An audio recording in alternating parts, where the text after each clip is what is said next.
나누셔야 하는 말씀은 신약 성경 요한계시록 2장 18절에서 29절까지의 말씀 함께 찾으셔서 교도하시도록 하겠습니다. 요한계시록 2장 18절로 29절까지의 말씀입니다.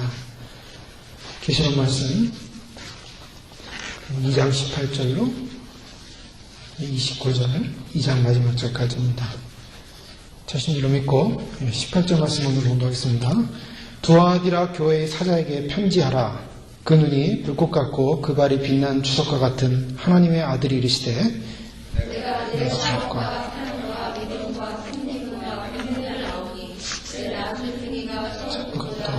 그러나 내게 책망할 일이 있노라. 자칭 선지자라 하는 여자 이세벨을 내가 용납함이니 그가 내 종들을 가르쳐 깨워 행음하게 하고 우상의 재물을 먹게 하는도다.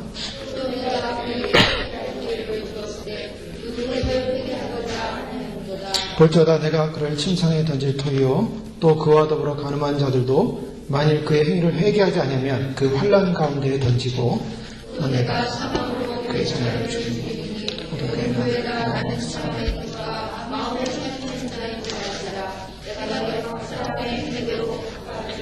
두아디라에 남아있어 이 교훈을 받지 아니하고 소위 사탄의 깊은 것을 알지 못하는 너희에게 말하노니 다른 짐으로 너희에게 지울 것은 없노라. 다만 이기는 자와 끝까지 내일을 지키는 그에게 만국을 다스리는 권세를 주리니 그 철장을 가지고 그를 받을 것이라.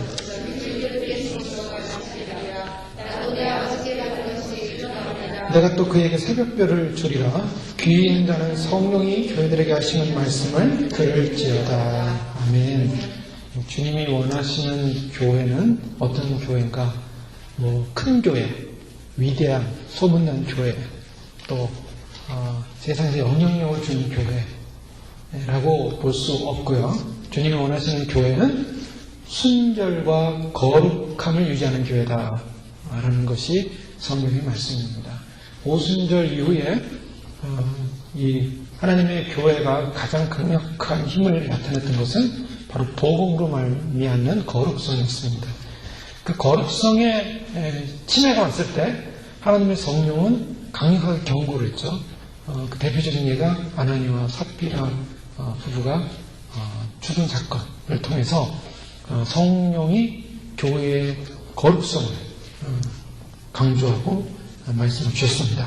사도 바울은 교회의 본질이 뭔가를 그래서 늘 강조했습니다. 고린도후서 11장 2절에 보면 내가 하나님의 열심으로 너희를 위하여 열심을 내노니 내가 너희를 정결한 처녀로 한 남편인 그리스도께 드리려고 중매하니라.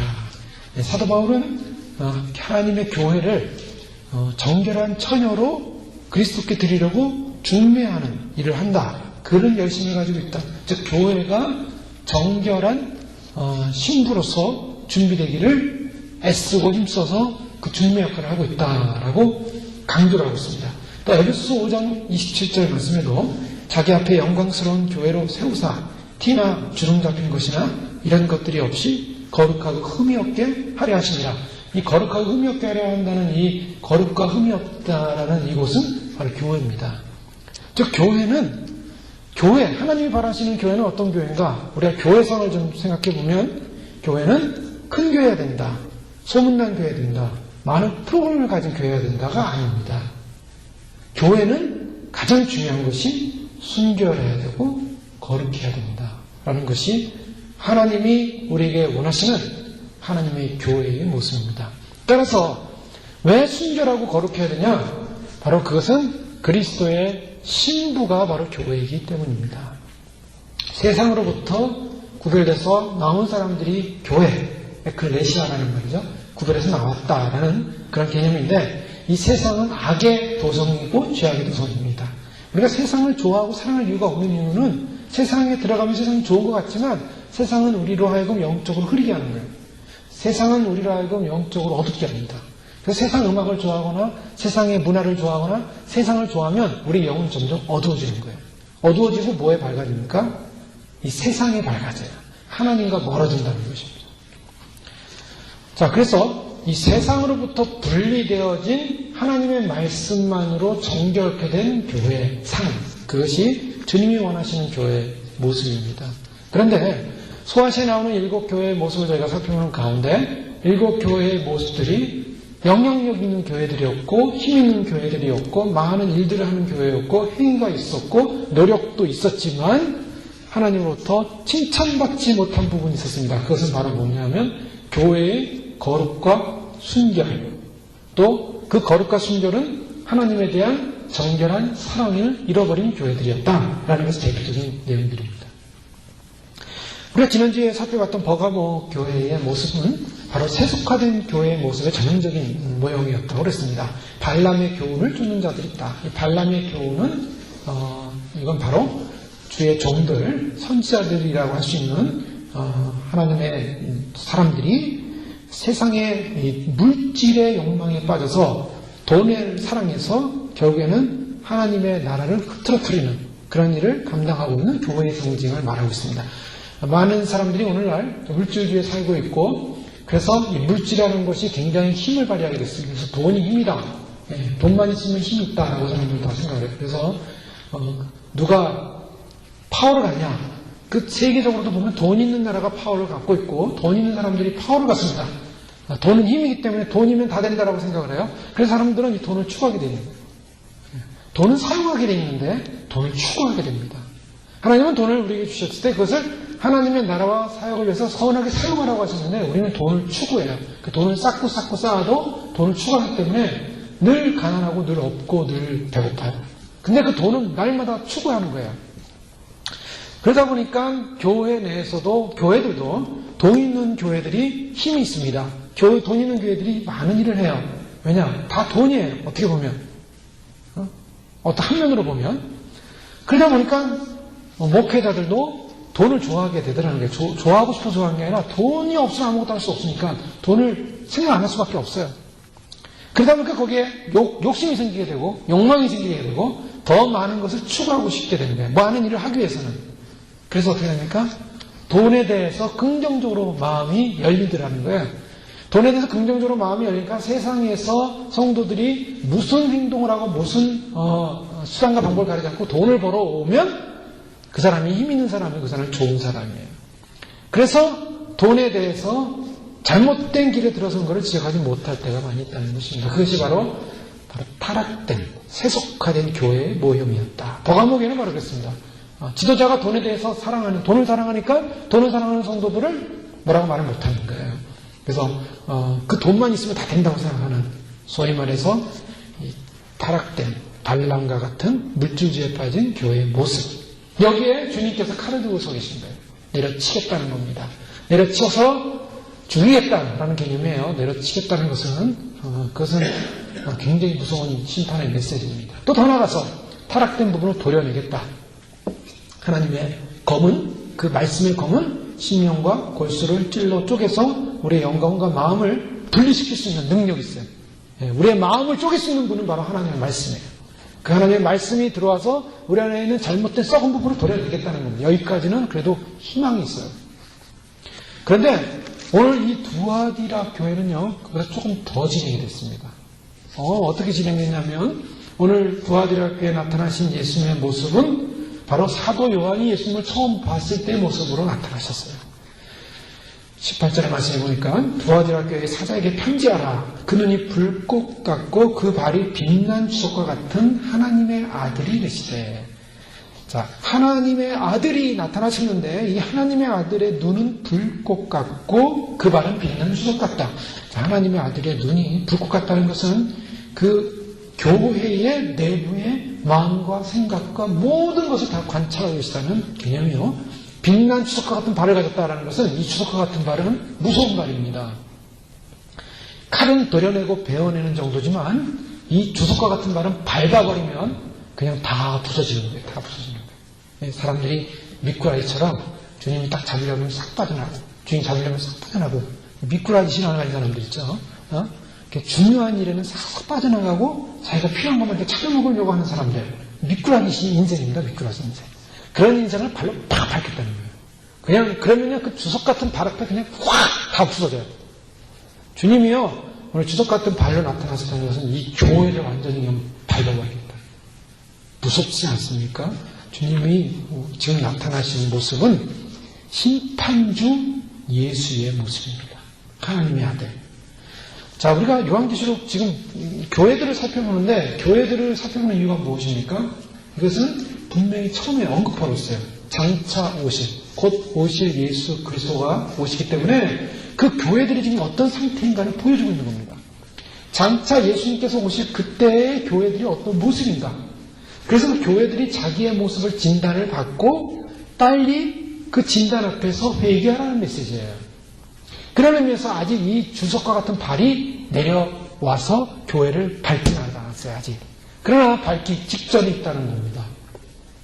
그래서 이 메시지를 듣고 우리는 이 메시지가 우리에 해당된다는 거예요. 개인적으로 해당되든 공동체로 해당되든 교회 전체로 해당되든 이 메시지가 해당되는 부분에 있어서 우리가 그것을 받아들이고 회개해야 돼요. 그것이 하나님의 메시지가 주는 의미입니다. 아직까지는. 그런데 이 메시지가 선포되지 않을 때는 언제입니까? 하나님의 심판이 임할 때입니다. 하나님의 심판이 임할 때는요, 회개할 기회가 없어요, 더 이상. 그래서 마지막 때에 요한계시록에는 이 말씀을 읽는 자와 듣는 자와 그것을 지켜가는 자가 복이 있다는 이유는 바로 거기 있습니다. 왜냐하면 주님이 마지막 기회를 주고 계시기 때문이에요. 자, 세속화된 정도가 아니라 이 교회는 지금 바로 하나님의 심판에, 예수 그리스도의 심판의 직전에 놓여 있는 교회였습니다. 그럼 왜 이 교회가 심판을 직전에 놓여 있는가? 이 교회의 특징은 일단 예수님이 칭찬부터 하시는 부분으로 시작이 됩니다. 19절 말씀하니까 내가 내 사업과 사랑과 믿음과 섬김과 인내를 아노니 내 나중 행위가 처음 것보다 많도다. 이 교회가 참 많은 사업이 있었어요. 얼마나 많은 사업이 있었는지 사업이 점점 왕성했다는 거예요. 이 교회가 정말 어떤 면에서는 재력이 좀 있었던 것 같아요. 이 교회는. 그래서 사업이 많습니다. 그리고 더 나아가서 사랑과 믿음과 섬김과 인내가 있었다.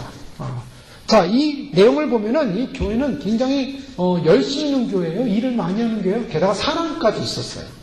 또 믿음도 있었어요. 그리고 인내도 있었어요. 그리고 이 교회는 어떤 면에서는 칭찬받을 만한 합당한 교회입니다.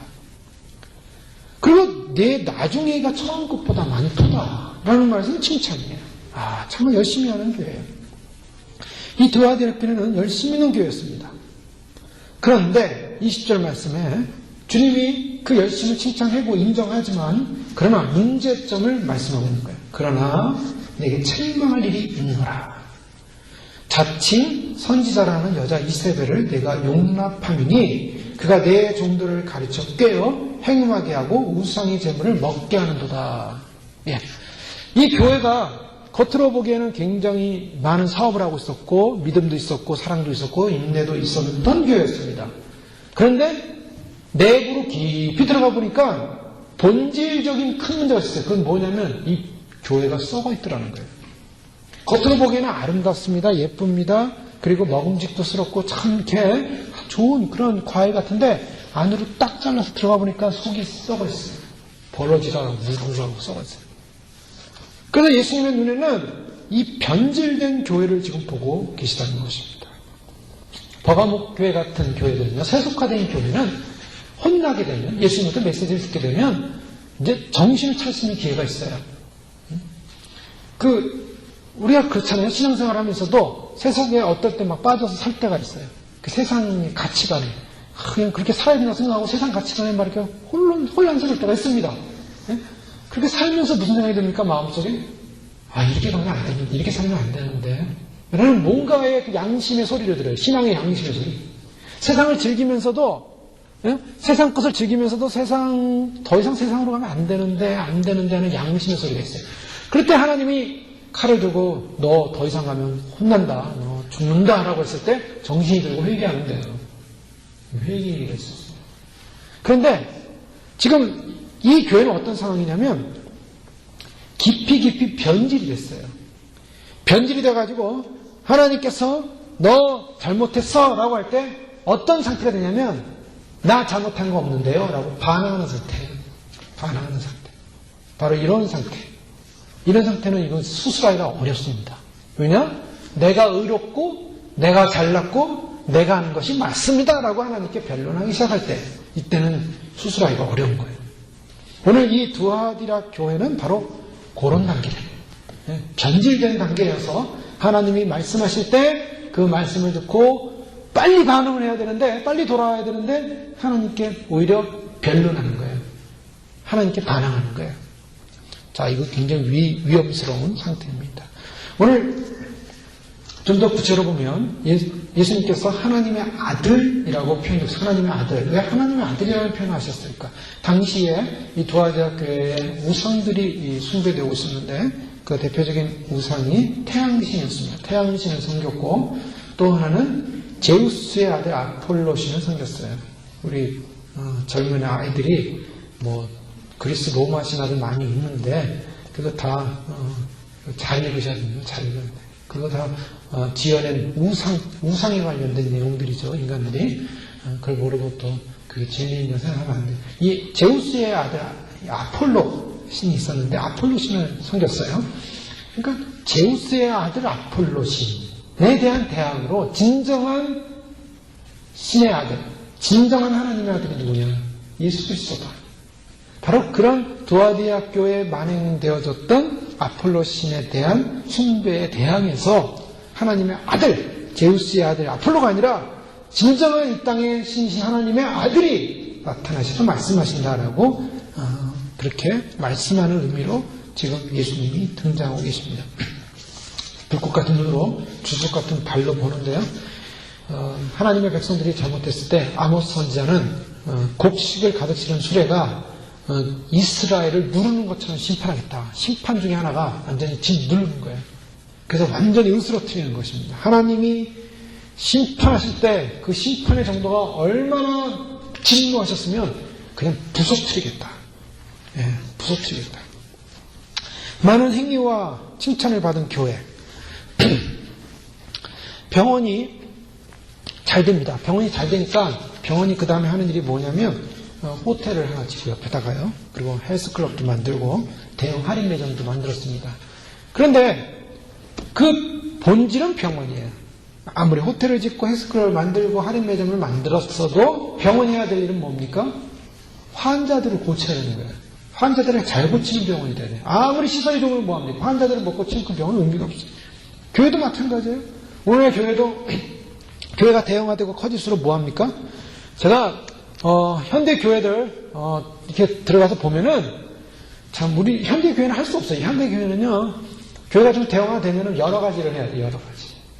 실버탑, 실버들을 위한 일도 해야 되고요. 또 뭐 이웃을 돕기 위한 무슨 그런 것도 해야 되고 뭐 금융조합도 만들기도 하고 고아원 돕기도 하고 또 무슨 문화센터를 만들어서 문화센터를 하기도 합니다. 그래서 뭐 글짓기도 하고 꽃꽂이도 하고 뭐도 만들고 이 지금 우리가 이 예를 들면 이 예배 장소가 시니어센터, 문화센터 아닙니까 여기? 문화센터 하면 뭐 평일날 엄청난 문화일들이 일어나고 있어요. 근데 교회가요 실제로 교회들이 평일날 그런 일들을 해.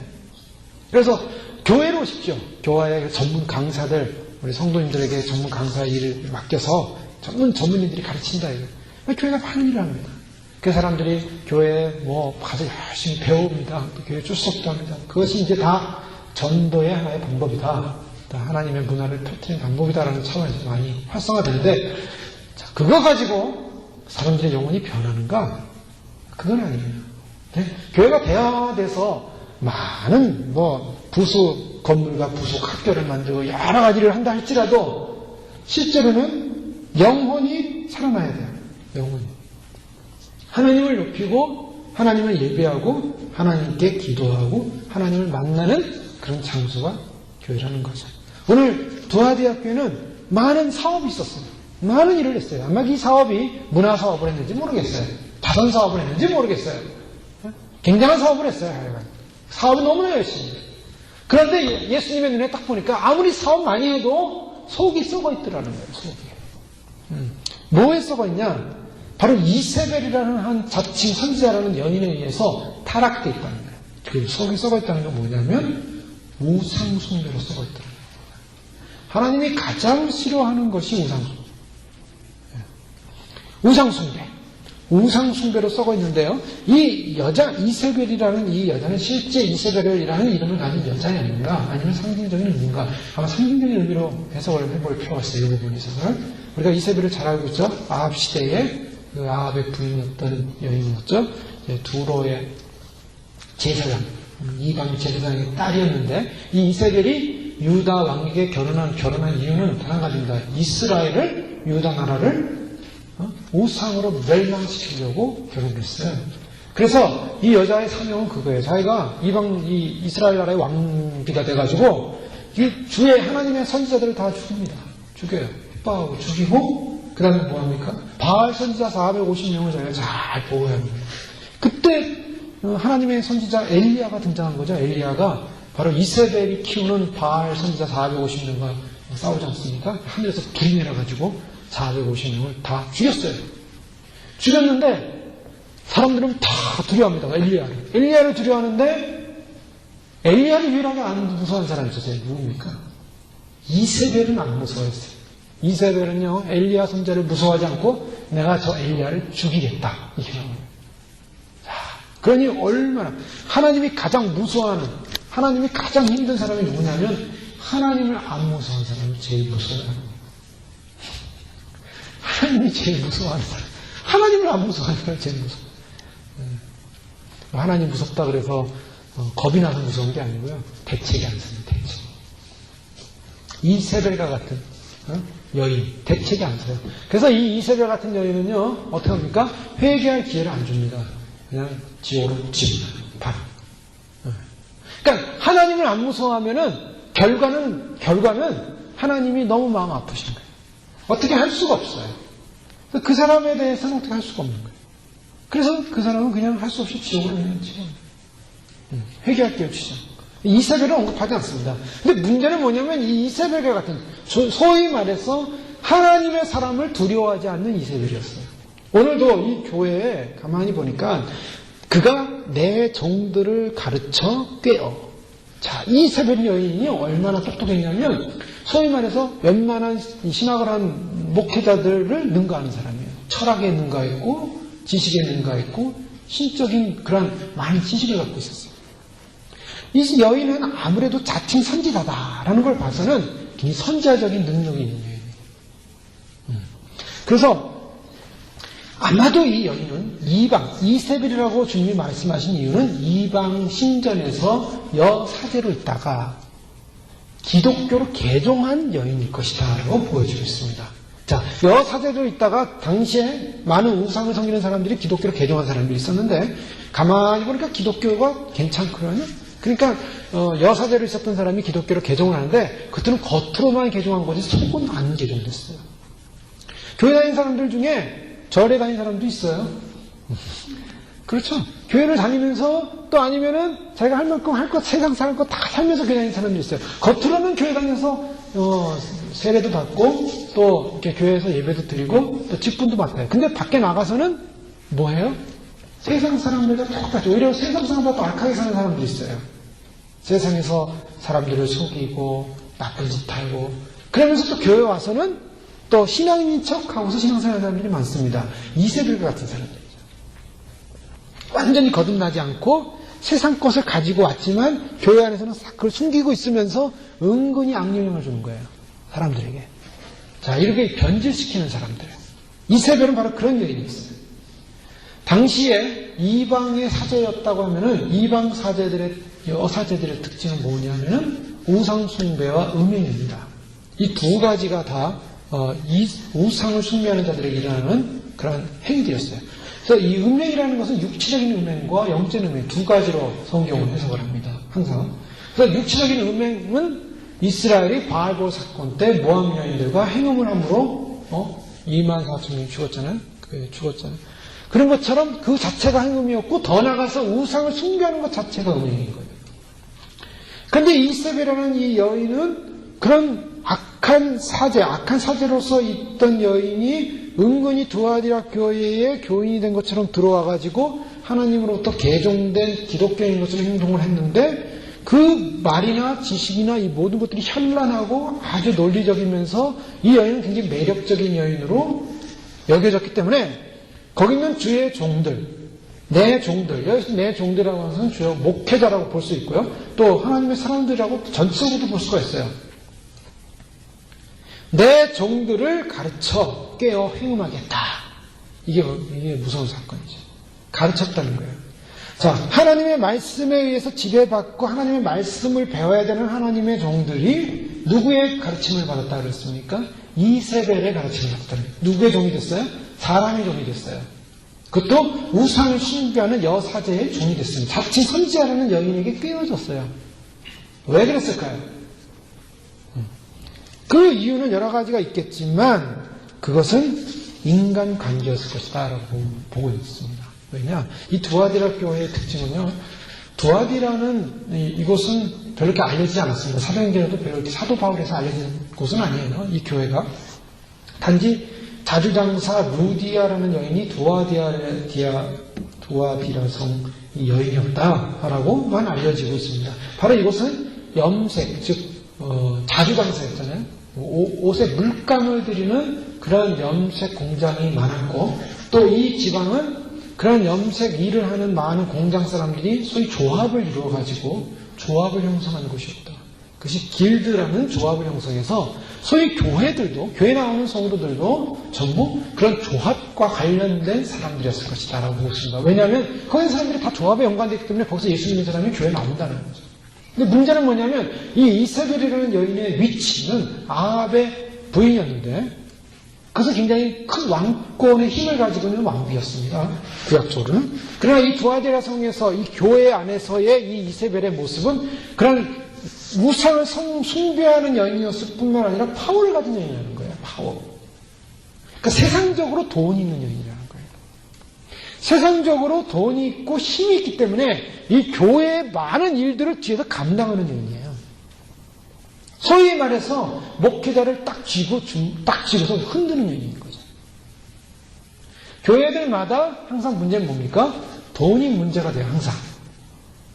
그래서 현대교회 많은 교회의 문제는 뭐냐? 돈 있는 장로님들, 돈 있는 누가 영적으로 거듭나지 못한 분들. 세상에서 돈밖에 모르는 사람. 그 돈으로 성공한 사람들. 이런 사람들이 직분을 맡았을 때 그 직분을 이용해서 교회 전체를 움직이는 역할을 하는 사람들이 있더라는 거예요. 근데 문제는 거기에 함께 움직여서 왔다 갔다 하다 보면 신앙적인 길로 안 가고 영적인 길로 안 가고 세속적인 길로 가더라는 거예요. 이 이세벨이라는 여인은 그런 마치 교회에서 그런 파워를 나타내는 여인이었는데, 그 여인의 속에는 뭐가 있었냐? 우상 숭배라는 악한 세속적 가치관의 사상을 갖고 있는 여인이었다는 거예요. 그게 문제였어요. 만약에 이 여인이라는 여인이 정말 개종돼서 거듭나서 물질적으로 힘이 있을 뿐만 아니라 기도하는 사람이고 하나님의 사람이었다면 얼마나 교회의 축복이었겠어요. 그런데 불행하게도 이 당시의 경제 조직상 이 길드라는 하나의 조직에 의해서 교회가 이런 힘을 내고 파워를 내는 한 강력한 파워를 가진 여인이 들어옴으로 말미암아 교회에 영향력을 주기 시작했고, 그 영향력 때문에 주의 종들이 거기에 빠져버렸어요. 그래서 빠져가지고 문제는 뭐냐면 이 미모와 화술과 돈에 의해서 완전히 정신을 못 차리게 됩니다. 그 완전히 하나님의 사상을 잃어버리게 됐습니다. 교회가 신앙적으로 거듭나고 성숙해야 그 사명을 감당하는데, 결국 교회 지도자들이 영적으로 성숙하지 못하고 이렇게 은밀히 들어온 악의 영향에 무너졌다는 거예요. 이 칼빈 같은 경우는요, 이 목회자의 이중적 음성을 얘기한 적이 있습니다. 목사는 연약한 양들을 위로하고 치료하는 부드러운 음성을 가져야 함과 동시에 자신의 신분을 속이고 우리 안에 몰래 들어온 늑대를 내어쫓는 날카로운 음성을 가져야 한다라고 했습니다. 예, 이게 정말 늑대인가? 교회를 해야 하는 사람인가? 아니면은 양인가? 판단해야 한다는 거예요. 참 어렵습니다. 사실 그래요. 목회자가 심한 말을 하면 목사님이 그럴 수 있나라고 사람들이 그래요. 그렇죠. 우리가 세상에 대해서 참 그 어려운 거예요. 그런데요, 여러분 생각해보세요. 귀신을 내쫓는데 명령합니다. 부탁하지 않아요. 이 더러운 귀신아 나가라! 그래서 나가라 그러죠. 나가주세요. 당신이 나가주시면 저는 행복할 것 같습니다. 이렇게 부탁하잖아요. 나가라. 귀신. 그러니까 뭐냐? 악한 영에 사로잡힌 건 내가 쫓는 거예요. 할 수 없어요. 예수님도 사랑의 하나님이에요. 많은 사람들이 착각하는 게 뭐냐면 예수님이 사랑의 하나님인데 어떻게 지옥을 만드셨어요? 예수님이 사랑의 하나님인데 우리를 왜 구원하지 않을까요? 예수님은 기회를 충분히 줘요. 그런데 이 아들의 혼인잔치에 다 불러 모았는데 예복을 입지 않은 사람이 나타났더래요. 예복을 입지 않은 사람은 내어 쫓으라.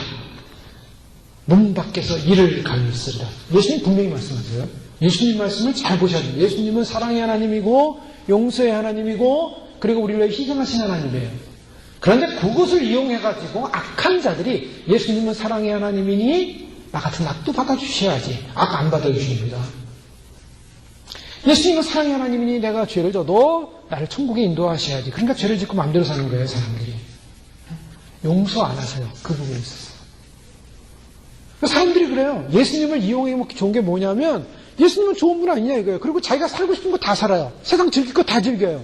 그리고 예수님은 사랑이 하나니까 나를 구원해 주실 거라고 믿는 거예요. 얼마나 어리석은 행동이에요. 용서하지 않습니다, 그거. 그게 사랑이에요, 예수님의 사랑. 예수님의 사랑이 크기 때문에 죄에 대해서 용납하지 않겠다라는 것이 그 모습이죠.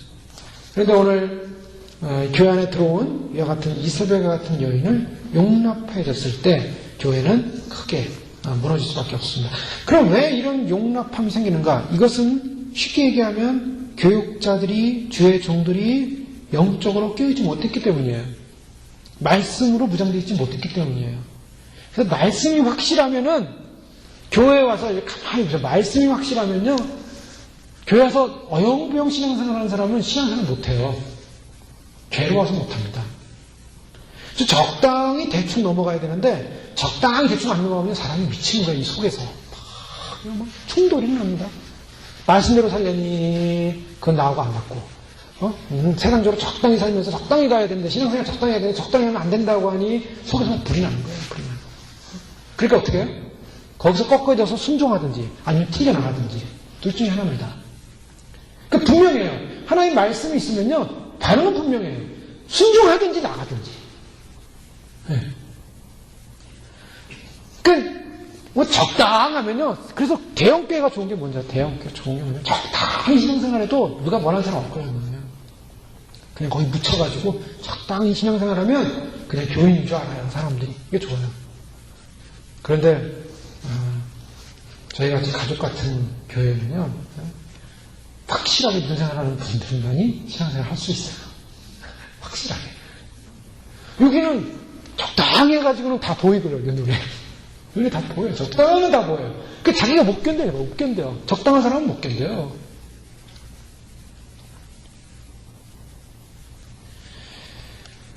오늘 예수님께서 뭐라고 말씀하세요? 사단의 깊은 것이다 라고 말씀하세요. 사단의 깊은 것. 예. 이스라엘의 두 아들은 아마 있어 이 교훈을 받지 않냐고 소위 사단의 깊은 것을 알지 못하는 너에게 말합니다. 얼마나 깊었냐면 사단의 회당이라고 했어요. 서문학교에는 유대인들을 말했어요. 그리고 버가목교는 사단의 권자라고 했어요. 거짓 이방 종교를 말하고 있어요. 그런데 오늘은 사단의 깊은 것이래요. 얼마나 그 심오한지 깊은지 도대체 진리로 해결이 안 되는 거예요. 그러니까 적당히 알고 있는 진리 가지고는요 이 악한 세력들이 와서 교묘하게 말하면 헷갈리는 거예요. 한국에 뭐 신천지가 그때 유행해가지고요 신천지 사상이 들어와서 교회를 막 다 무너뜨렸다 그래요.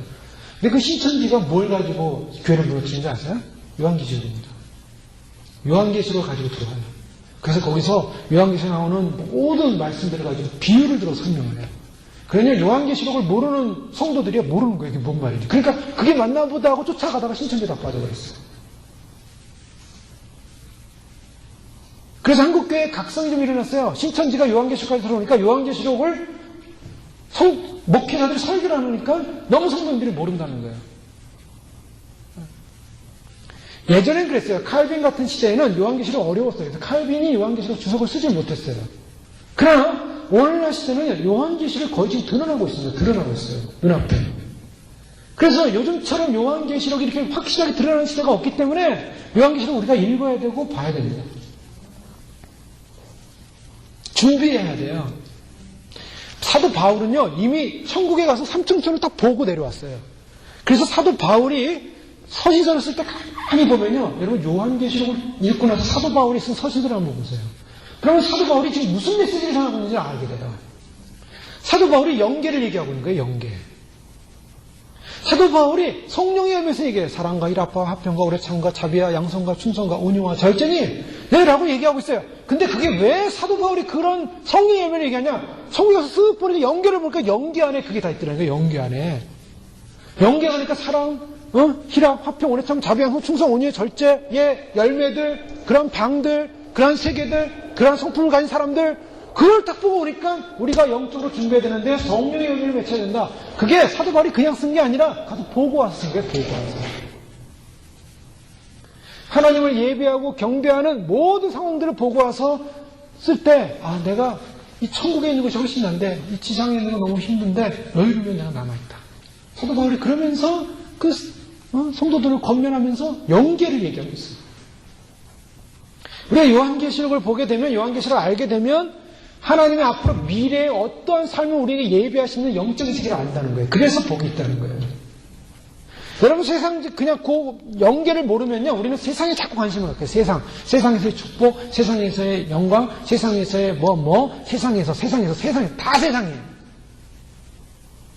그런데 영계를 한번 딱 보고 오면, 영계를 한번 딱 느끼고 나면 그 다음에는 세상이 중요한 게 아니에요. 세상이 영계가 중요한 거예요. 영계.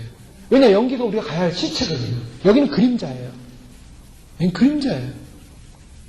그래서 이 지상에서의 모든 삶은 하나님께서 천국에서 이루어질 모든 삶에 대한 예표로서 여기서 만들어놨어요. 성전도 그림자고요. 교회도 그림자고요. 다 그림자예요.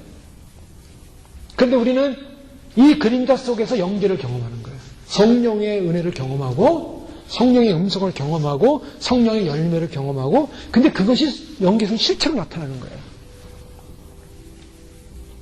그래서 우리는 영적인 존재라는 거예요. 그 영계가 없는 사람은 뭐예요? 육적인 사람들이에요. 이 땅에서 그냥 산 사람들. 이 땅이 목숨 걸어야 돼, 그 사람들. 영을 모르니.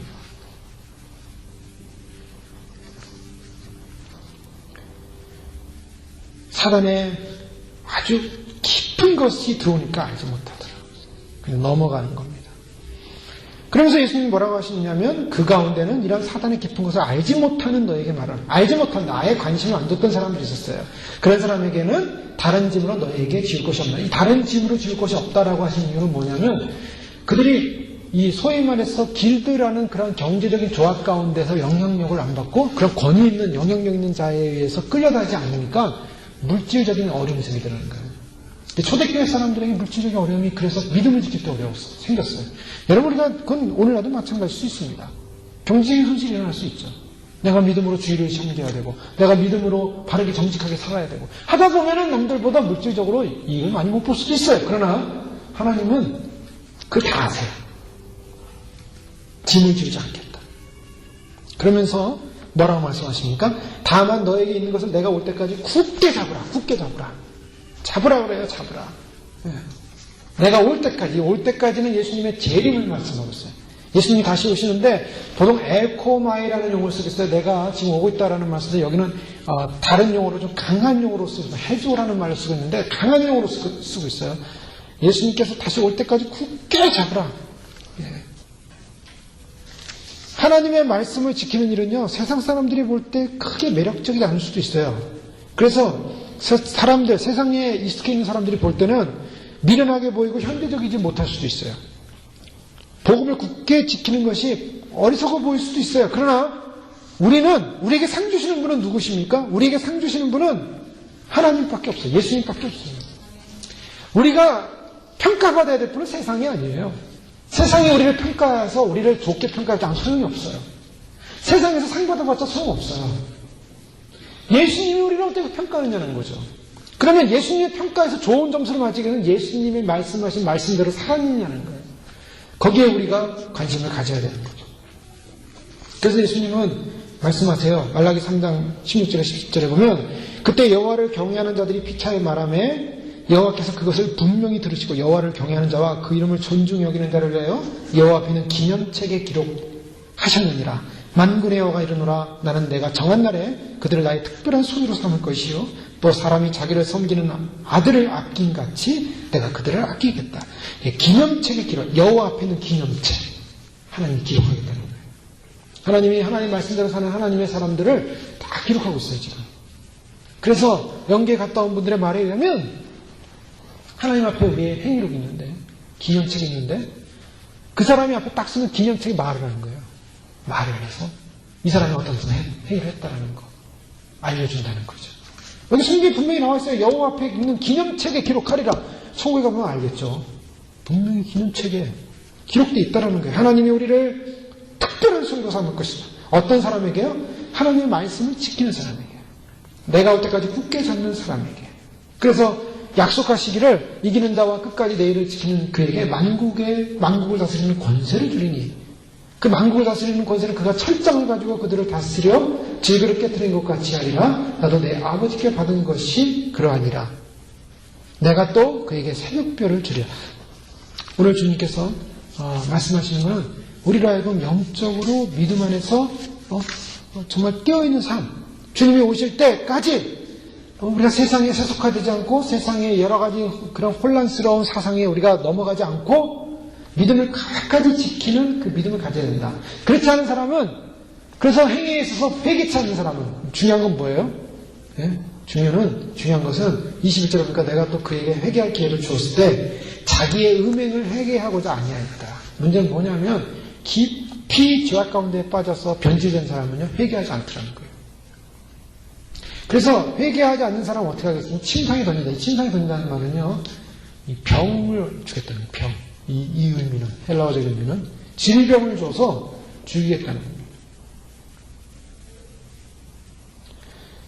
가늠하는 자들도 만약 그의 행위를 회개하지 않으면 큰 환난 가운데 던지고, 큰 환난이 어디예요? 대환난을 집어넣겠다는 거예요. 자, 지금 이 교회들은 뭘 말하냐면, 지금 예수님이 대환난 직전에 교회들의 상황을 말하고 있고, 이 대환난 전에 예수님이 곧 오심과 동시에 구원받을 자, 환난을 넘어갈 자, 지금 구별하고 있다는 겁니다. 그러면 대환난 이전에 가장 중요한 핵심적인 요소는 뭐냐? 회개하는 거예요. 회개하는 거. 철저히 회개하는 거. 이 교회들이 보십시오. 교회들이 많은 좋은 일도 했고 뭐 선한 일을 했지만은 그거 가지고 구원의 대상이 못 되더라는 거예요. 하나님 말씀을 버린 자들 회개하라는 거예요. 하나님 말씀을 변질돼서 믿고 세속화된 사람들 회개하라는 거예요. 내가 사망으로 그의 자녀를 죽이니, 그의 자녀라는 것은 그의 지식적인 자녀가 될 수 있어요. 그 사상을 바꿔서 배운 자녀들, 또 육적인 자녀들이 될 수 있어요. 죽이겠다. 모든 교회가 나는 사람의 뜻과 마음을 살피는 자인 줄 알지라. 내가 너희 각 사람의 행위대로 갚아주리라. 무서운 말씀으로 주님이 말씀하고 있습니다. 그러면서 끝까지 여기에 현혹되지 않고 믿음을 지킨 사람들에 대해서는 어떤 약속을 주냐면 굉장히 중요한 말씀인데, 이기는 자와 끝까지 내 일을 지키는 자. 이기는 자가 누굽니까? 끝까지 지키는 자. 여기서 또 중요한 것은 회개해야 될 것과 또 중요한 단어가 한 가지가 있어요. 그건 뭐냐면 인내라는 거예요. 예수님이 오실 때 반드시 놓쳐서는 안 되는 우리의 신앙의 덕목은 인내예요. 인내. 인내하는 사람만이 구원을 받아요. 인내하는 사람만이 만국을 다스리는 권세를 받아요. 이 만국을 다스리는 권세는 무슨 권세냐면 예수 그리스도가 메시아가 가지신, 예수님이 가지신 권세예요. 이 만국을 다스린다는 것은 예수님이 지상들이면서 감람산에 오셔가지고 온 땅에 통치하시는 천년왕국의 그런 통치 체제를 말하는데, 이 만국을 다스리는 권세를 누구에게 주겠냐면 끝까지 인내한 사람에게 주겠다는 거예요. 그럼 끝까지 인내한 사람들이 누구냐? 그 사람들이 신부예요. 그래서 마지막 교회 때 정결한 신부로 끝까지 인내한 사람만이 예수님 오실 때 신부로서 예수님을 맞이할 때 신부의 권세는 누구의 권세? 예수 그리스도의 권세예요. 신랑의 권세예요. 이세벨이 아합의 권세를 이용해서 막 우상을 섬겼듯이 진정한 예수 그리스도의 왕이신 예수님이 오셨을 때 그 신부 되시는 바로 하나님의 사람들, 하나님의 교회, 정결한 믿음과 인내를 지킨 사람들이 만국을 다스리는 권세를 갖는다는 거예요. 이게 무슨 말이냐면 왕 같은 세상이 거기서 나와요. 다 왕이 되는 게 아니에요. 성도라고 다 왕 되는 게 아니에요. 교회 다녔다고 다 왕 되는 게 아닙니다. 신부가 돼야만이 왕이 돼요. 그래서 신부의 권세를 가진 자만이 예수님과 함께 다스리는 권세를 가져요. 다스리는 권세. 그래서 신부만이 다스리는 권세를 가진데 그 신부가 누구냐? 그게 바로 휴거백성이라는 거예요. 신부 10처녀가 준비돼서 기다리고 있다가 15은 졸고 있고 5 졸고 있어요. 근데 이 졸고 있는 한 5은 기름을 준비했고 5은 기름이 없더라는 거예요. 그래서 이 5만이 신랑을 맞이해요. 이 신랑을 기름 준비된 5만이 등불을 바치고 신랑을 맞이하는데 바로 이 신랑을 맞이하는 이 신부가 바로 왕권을 가지고 오시는 예수 그리스도와 함께 만국을 다스리는 권세를 갖는다. 지금 예수님은 교회에 이 메시지를 주고 있는 거예요. 그래서 끝까지 믿음을 변질돼서는 안 되고 타락돼서도 안 되고 혹시나 타락됐으면 빨리 회개하라는 거예요. 회개하라. 회개해서 돌아와야 한다는 거예요. 그러면은 신부의 권세를 주겠다는 겁니다. 이게 얼마나 위대한 특권인지 몰라요. 그가 철장을 가지고 그들을 다스려 질그릇 깨트린 것과 같이 하리라. 나도 내 아버지께 받은 것이 그러하니라. 아버지께 받은 그 권세를 신부와 함께 누리겠다는 거예요. 더 나아가서 내가 또 그에게 새벽별을 주리라. 새벽별이 뭡니까? 새벽별은 예수 그리스도의 별을 말하고 있어요. 예수 그리스도는 바로 별입니다. 별. 요한계시록 22장 16절에 나는 다윗의 뿌리와 자손이니 광명한 새벽별이라. 다시 오시는 예수 그리스도는 별로 나타나요. 별. 예수님 이 땅에 오실 때도 별이 나타났어요. 예? 별. 민수기 24장 17절에 내가 그를 봐도 그때의 일이 아니며 내가 그를 바라봐도 가까운 일이 아니로다. 한 별이 야곱에서 나오며 한 별이 나온다 했어요. 그 별이 누구냐? 예수 그리스도예요. 예수 그리스도가 야곱에게서 나오고 다윗의 자손에서 나온다는 거예요. 베드로서 1장 17절에 19절에 보면 우리에게 더 확실한 예언이 있어. 어두운 가운데 비치는 등불과 같으니 날이 새어 새벽별아 샛별아 너희 마음에 떠오르기까지 너희가 이것을 주의하는 것이 간다. 샛별이 너희 마음에 떠오를 거야. 샛별이 떠오른다. 그 샛별이 오신 예수 그리스도가 나와요. 광명한 새벽별이라. 그래서 계시록 5장 10절에 보면 저희로 우리 하나님 앞에서 나라와 지상을 삼으셨으니 저희가 땅에서 왕노타리로다. 땅에서 왕노타리로다. 계시록 5장 10절에 보면 이미 휴거돼서 올라간 신부들이 천상에서 하나님을 찬양하고 예배하는 장면이 나오는데 그 찬양하고 예배하는 신부들이 땅에서 왕노타리겠다는 거예요. 예수님 지상될 때 같이 오는 사람이 누구냐면 예수님과 같이 오는 사람이 신부가 같이 와요. 옆에서. 그 신부가 휴거백성이라는 거예요.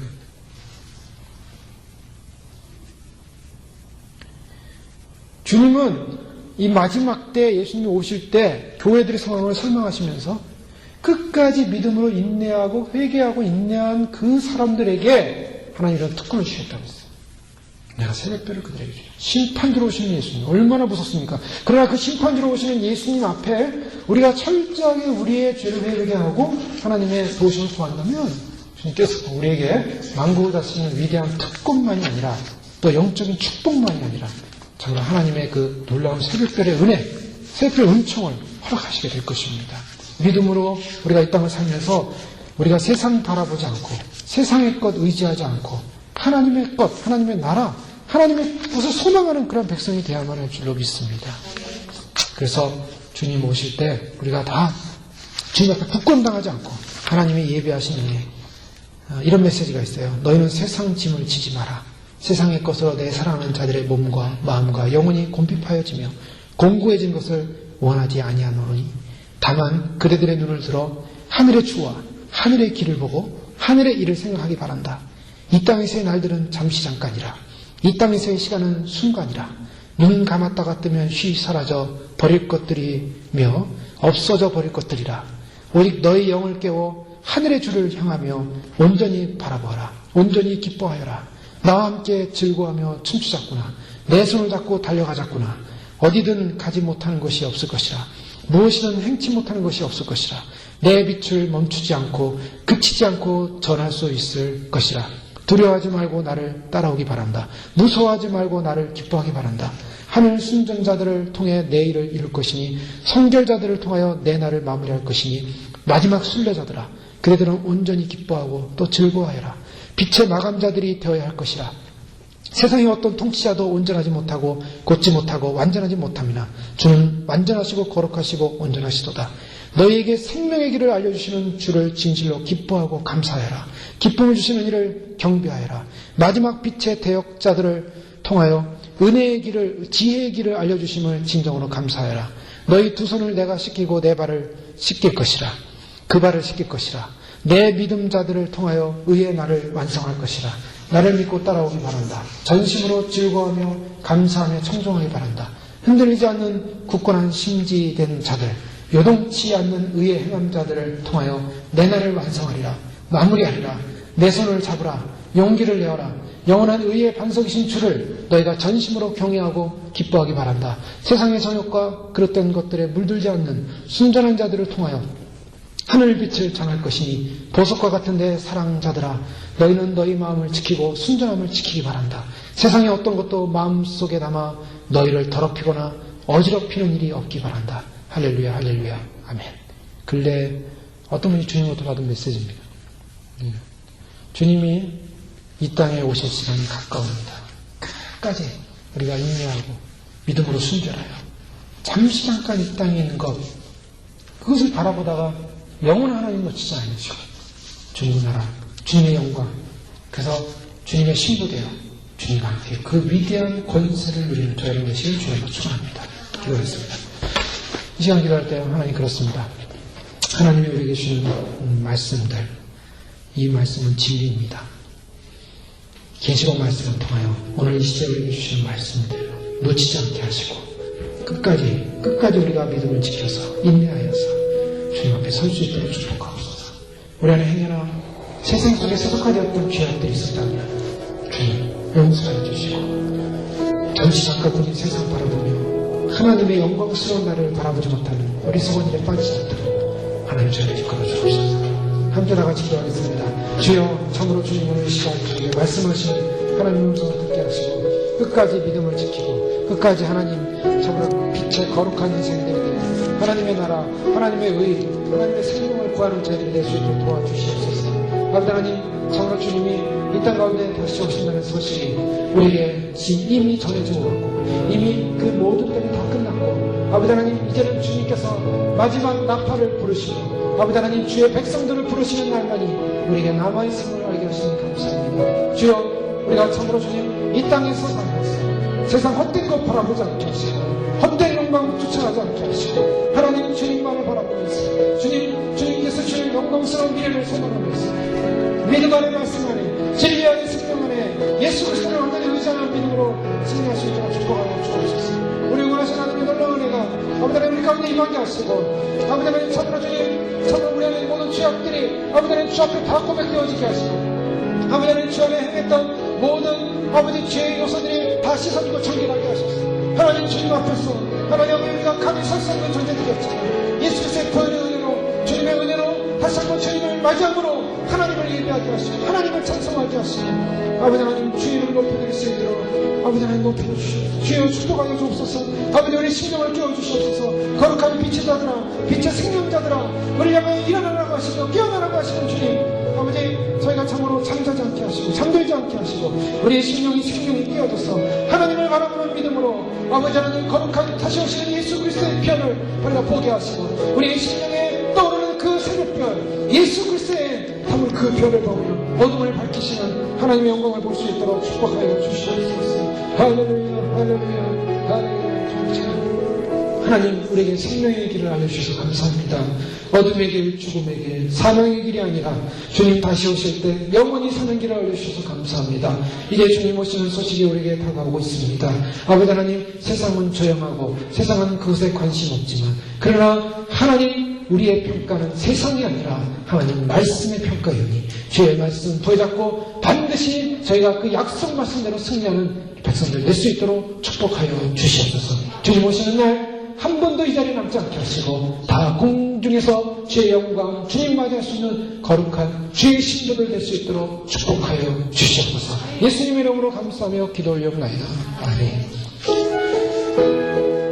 찬송가 88장 함께 찬송하고 넘어가시겠습니다.